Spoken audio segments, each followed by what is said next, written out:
This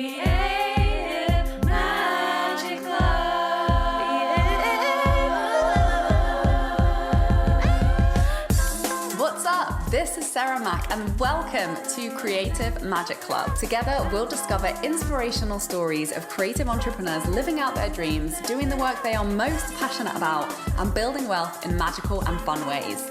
While building a six-figure income as a writer and coach, helping other women to launch their dream businesses, I've connected with so many incredible people and seen it proven again and again that you can thrive financially doing whatever it is you are passionate about. I'm here to share life-changing strategies for mindset, making money, and reaching more people with your work in a business and life filled with creativity, freedom, and fun.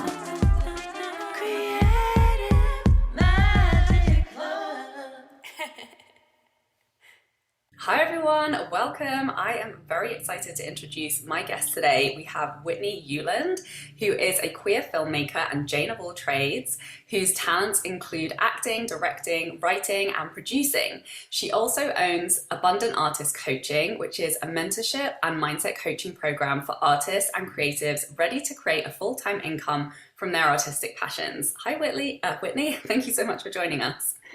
Thank you so much for having me. It is a delight to be here.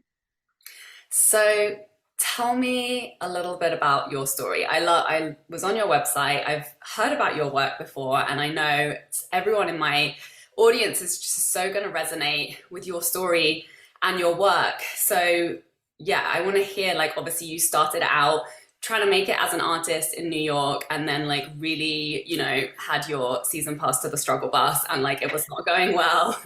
And then you turned it all around and you created the success that you had envisioned in your own way. So I would love to hear, really what it took for you to go from feeling like it's just not happening to starting to see some of the results that you'd always dreamed of creating. Yeah, well, thank you. That was a very generous intro.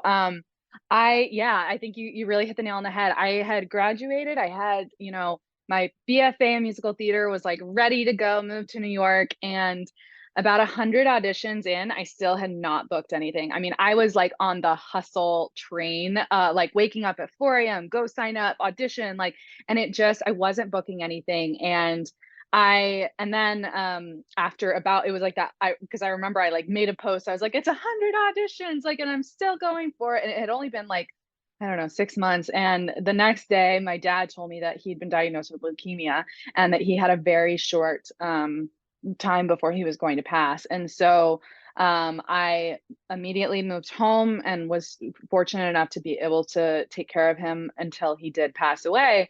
And then I had been there at home for long enough that I probably would have benefited mentally from staying there and continue to process and grieve. But it was like, I think like 5 days after his funeral, I was like, I've got to get back to New York. Like it's like, it was just such a heavy place. And as you can imagine, my auditions didn't go well when I was in that place. And I was trying to keep up with that momentum. And it just like my mental and emotional health hit a complete rock bottom. And I remember literally crying one night in bed and just being like, I just want to be on set. Like all I want is to be acting, to be doing what I love. And sure enough, the next day I get an email that I had been booked in something, and there probably were a lot of red flags about it, like the fact that I hadn't auditioned, but I was like, oh, who cares? I booked something. And I go and I get there. Well, and then I find out that it's a student film. And I'm like, okay, no worries. I'm not above doing student work. I'm like, Columbia has a great program, NYU, like all these programs I haven't even heard of. It was an art school that I hadn't heard of. And I'm like, that's great. I'm going to network. I'm not above this. I really just need something. And I get there and it's a high school student film. And I was just like, oh no, oh no. And and to make matters worse, I get there, and because these are 16-year-olds, they hadn't read my full resume, didn't realize that I'm 5'10", and I am like full head taller than their male lead, who was also probably 16, and they were just like, this is not going to work. And so they fired me from a high school film set. And I just was like, you know what, I didn't know that it could get worse, and yet here we are. And I think that was just the moment that I was like, okay, all of this hustle, all of this grinding, and being in like, I cannot continue to make art from this place, and I have nothing left to draw from.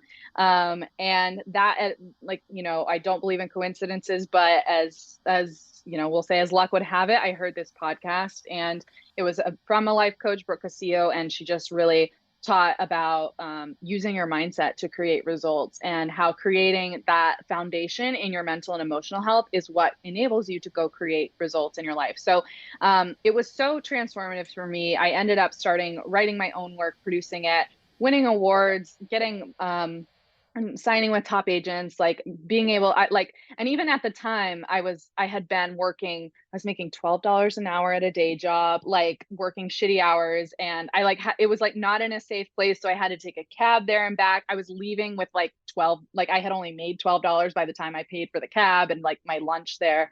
Um, and it really changed my entire life, and I became so passionate about it. Like it felt like I had a cure to cancer. It was how, like, passionate I became about it. And so I ended up certifying as a life coach and building this practice. And I think I had been in the community long enough that people just were able to see that something in me had shifted, and that I was in a bad place, and now all of a sudden I was having results come to me, and opportunities and money and things like that. And so I was really able to just build my business on like word of mouth, by people being like, there's something in the water that she's got. And yeah, it's just, I don't even remember your question, so I hope that I answered it. But that, I guess, has been my journey of really always, we always think that we have goals, right? And we think that we'll feel a certain way once we hit that goal. We think, I'll feel, let's say financially dependent, or I'm sorry, financially supported. I'll feel successful. I'll feel, whatever it is, whether it's, you're wanting to hit a certain MRR in revenue, or you're trying to like book a Broadway show. You think that getting there is what's going to make you feel successful. And the truth of it is, when you feel like something outside of you is going to give you those feelings, there's a part of you that's showing up from lack. And that is it sounds woo woo, but it's like a repulsive energy. I mean, I think you kind of can imagine, like, if you're on a date with someone and they're all of your type, they're super hot, they're attractive, they're successful, they're good conversationalist, and they have everything going for them. But then you leave the date and they start texting you like way too often. You're like, there's something funky going on here. And I think that we do that with our businesses or with our creative pursuits, whatever they are, is we start to be that needy, graspy person, and the energy is just off. And that's when you can see, people that have, it's like they have all of the business set up, or they have the resume, they have the talent, they have the training, and yet something's not quite landing. It's usually because you have these blocks that are kind of like invisible success blockers that are keeping you from creating the life and the goals and the career that you want. So the work of it is always continuing to fill your own cup and continue to believe that you're successful, believe that you're enough ahead of time, and letting that create the results for you. Did I answer your question? I'm sorry, I just like word vomited so much. No, totally. And I love your story so much, because you're just like living proof of really like what I preach, which is that having a coaching business is just like, I think, the most supportive like way to have an income to support a creative career, because you are constantly working through those blocks, like you say, and just mindset and energy, like emotional health, like physical wellness. And like my story was that I was working on film crews, and I was just like booking loads of work, but I was looking at all the heads of department, and I was like, that's just not where I want to be. Like, I don't want to spend my whole life working on film crews. And then I had a big burnout, and I just knew I wanted to do something more creatively fulfilling. And that I just, like randomly pivoted into starting out as a copywriter. And then I discovered the coaching industry because I was getting all these coaching clients. And then I launched my coaching business. And that, the vision behind my business was always to have an income that was fun, that was fulfilling, that was, bringing me so much growth and so much support in the work, and creating more and more time freedom for me to create. And so, I finally got to that place now where I like recovered my health. I'm writing my book. I've been working on music projects, and I just think coaching is like the perfect like collaborator for creatives. And there's so much crossover between performers and coaching. And when you have breakthroughs in one areas, you always start to see breakthroughs in the other areas, even if you're not like directly working on them through your business as well. So I love, love, love that you're here to share this success story that like this gets to work. You can have a thriving coaching business and you can have a thriving creative career at the same time. So I'm really curious, in your work with artists, like this whole idea of like the struggling artist, right? Like you've lived it, like it is a trope and it's there for a reason. Why? Like why? What are the biggest reasons why you see artists struggling with money? And I know you've already like touched on it, but I would love to see like what are some of the main trends that Yeah. cause the struggling artist mentality? Yeah, so it's really comes down to three things. So the first one is that we have our brains are wired for survival. So if you think about like humans, we've evolved from the ancestors of like cavemen, cave women, right? And their job was just to stay safe, right? Don't go out of your tribe, don't go out of the community, don't because then you would be susceptible to bears. If you get hurt, you're going to run out of water, like you're going to die, right? And so for our caveman ancestors, leaving and doing something on their own felt vulnerable, and so their brains would say like that will kill you, do not do it. Well, our brains have that exact same mechanism, right? And so and yet we're not actually in constant of threat of bears or lions or becoming dehydrated in the wilderness, right? But the way that it manifests today is the artists that I work with, and artists who are struggling artists typically have not come from artists families, right? And so what happens is when you're creating work, you're creating what I call like it's an like, and I have a baby, so this is like me saying this. Your art is your baby, right? Like I always say, like my movie was my firstborn, my baby was my second, and it's so our art feels so vulnerable, and to go out and put it into the world is the equivalent of a caveman leaving the cave, right? We're doing something that our family has not done. We're doing something that our society is like just I'm guessing that every single person who listens to your podcast had some point where they said, I want to be, X, Y, and Z kind of artist. And someone said, oh, so you're going to be a waiter full time, or made some joke about, well, what's your backup plan? Or what are you really going to do? Right.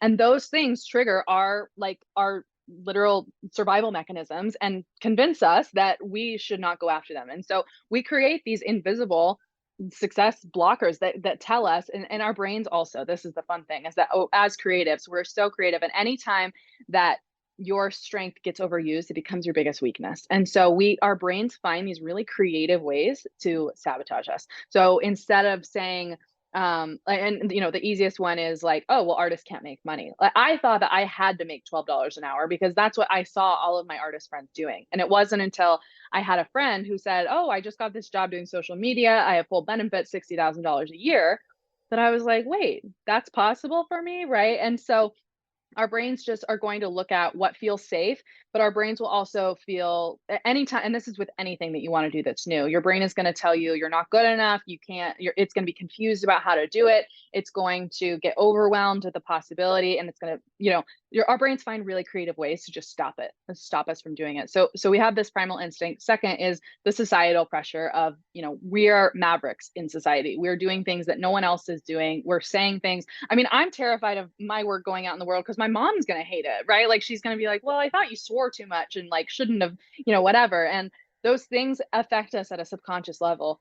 And then third is past pain, right? So anytime you've been rejected, anytime that you have failed, your brain is just compiling more and more evidence of why you can't have it. And these things all happen at a subconscious level, but they keep us stuck. They keep us struggling. And so the way that this really manifests in money, the thought that I see, and I've worked with like over 150 artists, and it becomes such a thing that in my program, we work on money mindset for an entire month of the program because it's such a thing for artists, because we're just, again, we're told you're going to be poor or you're going to be a celebrity, right? And there's one or the other, and there's no in between. And the messaging that happens a lot is just this, the like most generalized way is like, I'm bad with money, right? Or artists can't make money. It's kind of this thought, this subconscious belief that we have. And of course we've built, and so then what happens is when we have these stories, we build evidence for them. So when you have this thought, let's say it's I'm bad with money, you feel insecure or overwhelmed. And let's say you have a goal where you want to save or you want to invest or you want, like in your brain, you're thinking, I want to make or ask for more money from my clients, or ask for, higher day rates or whatever it is. But you have this programming of like, I'm bad at money, or I'm not worthy of it, or something, and then you feel insecure, you feel overwhelmed. And from that place, we take actions that just perpetuate this thought that we're bad with money. So some of the things that I see specifically with money and with the inability to save are, a lot of the time when people are feeling insecure, what happens is we're trying to solve for that emotion, and we're trying to prove to ourselves that we are not bad with money. And so then by resisting it, we just go in the opposite direction. And so a lot of the time we'll oversave. So something that I see a lot is like, especially clients who have credit card debt, they're like, I'm bad with money, but because I have this debt, so I'm going to overpay the debt. And then by the end of the month, they don't have enough money, so they have to charge their card again, right? It's these reactionary things, or avoiding looking at statements. So that's something I see a lot. Or just avoiding making the small simple changes because they think that they need to overhaul everything, right? Instead of just looking at a budget or looking at the trends and saying like, what are some little ways that I can cut back? Like, what are things I don't value? We're making financial decisions from our emotions, which are all coming from these thoughts of, I'm bad with this, I don't know what I'm doing. And all of those actions are what create the result of being kind of bad at money, right? And so then it just becomes this self-fulfilling prophecy, and it becomes this loop where then we have more and more evidence from it, and we just like really start to believe it and internalize it. And over time it really can take a toll on your self-worth, and on like everything, like, and then debt grows and you just feel terrible, and all the things. So that's how. It's a lot. There's a lot going on there, right? And it takes work. I can speak from experience. Like, I've been working on this for a really fucking long time, and I'm still doing the work, and like it works. It works. The small improvements add up, and then you're like, oh, like my stress levels are like in a whole other place. My financial reality is in a whole other place than it was like a year ago, 2 years ago. So thank you for sharing. There were so many great nuggets of wisdom in there.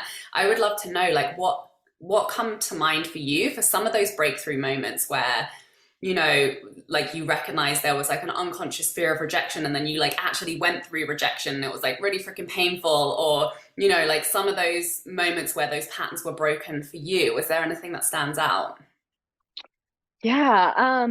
I mean, I'm a little bit of a like, I guess the way that I like to think about it is, I am not a huge fan of feel the fear and like go all in on it anyway. Like, kind of that, what's that word for it? Like, the therapy, exposure therapy to fear, I think obviously works, but I'm just like a weenie about it. And so I'm a big fan of creating the safety so that the fear doesn't seem as manageable, right? Or feels manageable. And I'm trying to think, I could use this example from yesterday. I'm working on getting new representation, and had this whole, I'm overwhelmed, I don't know what I'm doing, this is, all the imposter syndrome things. And the first thing is just to kind of notice those fears.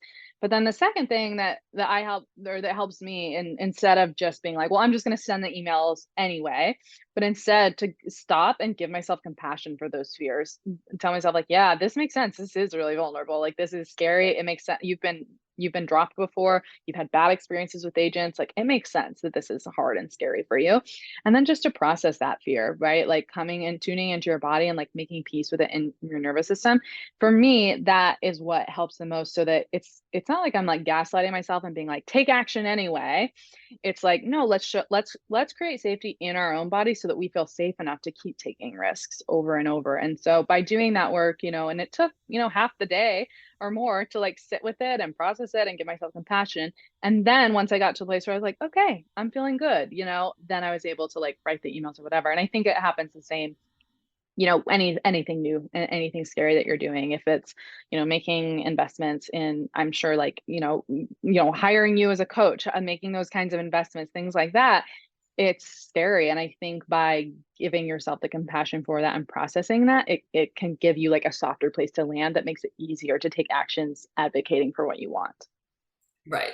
Yeah, and I think that's really true. That's true for me, and I think so many creators who are just like highly sensitive people. It's like we're not going to do the push through. It's either going to be like resistance and procrastination, like, or compassion, or like, otherwise it doesn't get Totally. done unless we really care for ourselves in that way, because we'll just I've had like visibility fear has been a big one for me, like fear of rejection. It's like one Same. of my core things. And I'll literally have things on my to-do list for like years and not even be cognizant that I'm in resistance around it. Like it took me 2 years to Yeah. get my first website up, and then starting to do like press outreach and things like that. Like I will have things on my to-do list and then it'll just fall off and I'll just be like, oh yeah, like I just don't want to, that's just not the strategy for me or whatever. And then it'll come back around and be like, oh no, you were Yeah. just like really freaking scared. And that's why you didn't do it. Right. Well, and I love what you were saying, like how you're like, yeah, this is kind of my thing, right? Is I'm guessing that you had different levels of that resistance, right? Versus the website, and then it's the press, right? For me, it's like with ads. That's been a huge thing that I'm like, well, I'm just like, these people are just internet trolls. Like, I don't want them to say, or whatever it is. And I think having these tools that or that we're talking about is what helps you continue to like heal internally, which helps you then to create bigger and bigger impact and bigger results. Because I bet you've seen this a lot also with like artists and creatives. It's like the thing that we're opening ourselves up to visibility, and that's like such a vulnerable thing for us. Like probably more than other people. I don't know. Yeah. No, totally. And I think it's really important because sometimes when we do this exercise, right, and it's like, well, what are you afraid of? And then you name all of the fears. And then it's like, what is the likelihood of that going to happen? And some of them, it's like, that's probably never going to happen. But, genuinely, we're like, witches reincarnated. Like the messages that we're bringing are going to trigger people. Some people aren't going to like it. Some people actually may judge and attack us. And that's Yes. a reality that we're stepping into with our work when we are working to shift the narratives around things and, deconstruct power structures. And there are people who aren't going to like what it is that we have to share. And so I think it's really important, like you say, to name that and to have compassion for that process. And most importantly, build support around it, which is why, having really strong communities, people who get what you're going through, people to fall back on so that you can process these things, if the worst Yeah. case scenario does unfold. Totally. And well, and I love, like, I think it's so helpful for people to hear, you talking about that as someone who is successful and just saying like it's so helpful to have that normalized and to have people that can hold space for that. And, who just being able to see that, oh, I'm not crazy for being afraid of this. Like, cause I feel like sometimes I'm talking to my husband, he's like, it's just a YouTube video, just put it out there. Right. And I'm like, no, no, no, I've been bullied before on the internet. Like it's like a scary thing for me. And so to be around and in community with people that understand that, I think is such a gift. Yes, I love this conversation. Thank you so much for coming on. Please tell everybody, like, what are you working on at the moment? Where can people find you and find out more about your work? Yeah, the best place to find me is at Whitney Uland, just on Instagram. It's kind of where I keep all the links. But I've my feature film, The Cosmos Sisters, releases on December 20th. It's an independent dark comedy that I wrote, directed, and starred in. And my coaching program, Abundant Artist Coaching, you can also find out about on my Instagram. Amazing. Congrats on your film. That sounds epic. I can't wait to see it. And thank you so much for being here. Thank you for having me. Thanks, everyone. See you next week. Bye. For more inspirational content, head over to my website withsarahmac.com and please support the show by liking, commenting, and subscribing.